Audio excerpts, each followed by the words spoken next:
Hey guys, it's me, Alicia Renee, aka Voted Best Hair. Thank you so much for joining me back on my channel if you are a returning subscriber. And if you are new to my channel, thank you so much for joining me today.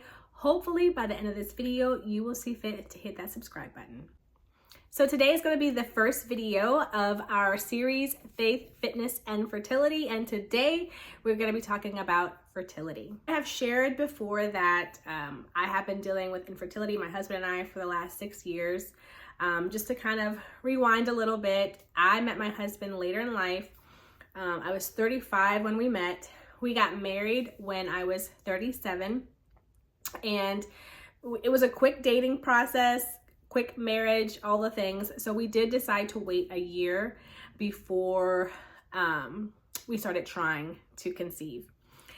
Prior to that, I knew that I had fibroids and I was on birth control. I had the Mirena IUD put in because I had really, really heavy periods. They were so uncomfortable. I would literally sometimes have to leave work because I would have accidents because my periods were so heavy. So back then, because I was not trying to get pregnant at all, birth control sounded like a good idea. So anyways, we waited a year to start trying. After a year, I did get off of birth control and we just started trying, right? We just did what married people do. And after a few months and nothing was happening, I started to think, maybe this is not going to be as easy as I thought. To do some research, and then obviously a lot of the research that I was seeing was saying that because of my age group, that if I had been trying for 6 months, that we should try to see a fertility doctor. So after trying for about 6 months, I was doing all the ovulation tests, I was doing all the things.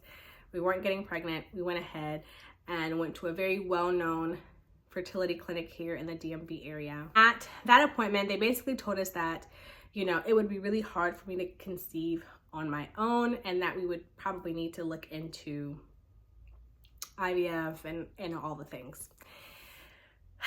As we were newly married, 1 year into our marriage, never been pregnant before. Just hearing that, it was a lot. It was a lot. We just kind of like took it with a grain of salt at the time, because it was kind of like, well, we haven't really been trying that long. We haven't even been together that long. So let's just see. You hear people all the time that, go through infertility and they get pregnant. And so we prayed about it. And of course we were hoping and believing that God would give us our child, naturally. IVF just was not on the table at the time. It was like, first of all, it's too expensive. Second of all, I was like, oh my gosh, it's so much on a woman's body, mentally, physically, all the things. So it was just like, we don't have to worry about that. And we just lived our lives. We had the time of our lives. We traveled, we dated, we had all the arguments that we needed to have as newlywed couples. And then a couple years later, we ended up buying this house. And you guys were kind of a part of that. I shared that on my channel. If you haven't seen our empty house tour, you can look at that up here. But we bought our house, and the house was kind of like, my dream home. 4 bedrooms on a cul-de-sac, all the things that I had hoped and prayed for. And then at that moment, it was like, we have 4 bedrooms now. We need to, fill these rooms up. And so that's when it became, I think, like, okay, we need to have a baby. Baby fever really started to kick in at that moment. That was at around 2020. And at that time, we were like, okay, it's been like a couple of years and nothing has happened. And so, and also I'm getting older. And so we did decide to get a second opinion, go to another doctor. He met with a new doctor, and I was super excited because she was an African-American woman. And up until meeting her, all of my doctors have been African-American women. So I was really excited that we could also have a fertility doctor that also was a woman and African-American. So we met with her. And she was just a little bit more open to trying different things, right? So it wasn't like, let's just go straight to IVF. So we did decide to remove my fibroids. We decided to do the myomectomy. Again, we thought, all right, perfect. We got those nasty fibroids out of the way. Now, that sperm can easily, find the egg, and we're gonna get pregnant. And so, of course, we hoped that that would be the case. And unfortunately, it wasn't. So after that, we started to go through all the processes of different treatments, IUI, all the things. And then we ended up trying IVF, and I kind of explained that we did our first retrieval in 2023, and then we did the transfer in 2024. And the reason why there was like this lag is because I kept getting fibroids in between all these times. So I had to keep going back in to have other procedures to remove fibroids again. I have literally been to the hospital so many times.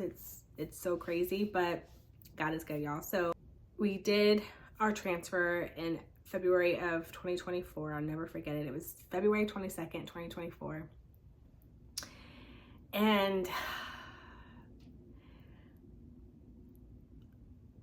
it was such a beautiful process. It just felt so right. And we really were living our lives like, okay, we're about to be pregnant, right? I quit my job, all the things. But we did the 2-week wait, of course. And in early March of 2024, we found out that it did not end up in a pregnancy. Now here we are, basically a year later. We just took the year off last year. I focused on my health. I focused on mentally my health, and also physically. I had gained a lot of weight, just because of depression, but also because of all the hormones that I was taking. I was literally like just so bloated and just filled with fluids. I mean, I look at pictures and I could just tell like I was just filled with fluids. So I'm definitely a lot better physically, a lot better mentally. And so we are looking to move forward again with, another try. So that's kind of like our infertility story. I would like to be a big sister to the women out there, the young women out there who have not met Mr. Right yet, but they know they want to have a family. Some of the things that I wish that I knew before going through this, I think the big one is to not be ashamed. Someone said something to me and it really was like an aha moment for me, because at 38, when my body wasn't doing what I thought that it should be doing, I was really down on myself. And you start to feel like you're not a woman. You start to feel like God created me to do this and I can't do it. And God did create me to do this, but God also kind of created like this timeline of the time of when we could do it safely, right?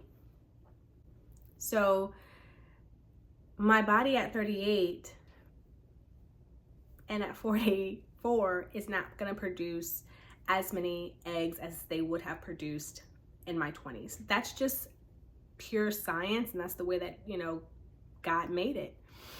And so at that moment I was like, okay, I can't be down on myself for that. So I just want to encourage you to not feel like you are a failure, that you did something wrong, because your body's not performing the way you think it's supposed to be. It's just pure science. It's God. So there may be other things that you may have to do to start your family. Another thing that I want to stress to some of my younger subscribers is to think about your fertility and your family planning well before you get into your mid-30s. This is not something that I did. This is not something that I ever even heard of really doing, except for like maybe on the Kardashians, right? But it's something that I think we really have to start taking a lot more serious. We think we have so much time. We've never been pregnant before. We've always been safe. We've always been careful, all the things. But at the end of the day, there's so many factors that we have no control over. But the one thing that you do have control over is taking your health and being an advocate for yourself, basically, and just being in control of your health and being in control of what you can be in control of. I would encourage young women out there to look into freezing your eggs. It's not cheap.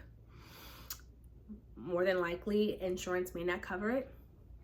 If there's no history of infertility, but basically giving yourself an insurance plan. And, you know, when I think about all the trips that I went on when I was in my 20s and my 30s, when I think about all the clothes that I bought in my 20s and my 30s, I probably could have paid for fertility treatment. So definitely consider that. Talk to your doctor about it. Ask for them to do blood work to find out what your levels are. There is some blood work that I believe that your regular gynecologist can do for you that you wouldn't necessarily have to have done at a fertility clinic. So be proactive and ask those questions. The last thing I think that I would want to encourage everyone about is just really trust in God's timing. I know it's cliche. I know we hear it all the time. And of course, I think about like, well, you know, well, maybe I should have just had a baby in my 20s, of course, you know, but I wouldn't have been ready. I wouldn't have been ready mentally. I wouldn't have been ready emotionally. I wouldn't have been ready financially. So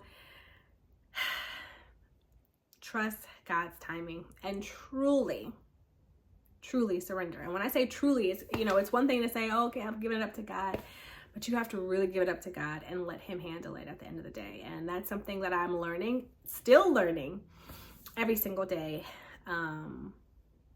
is to trust his timing. So hopefully you guys enjoyed this video.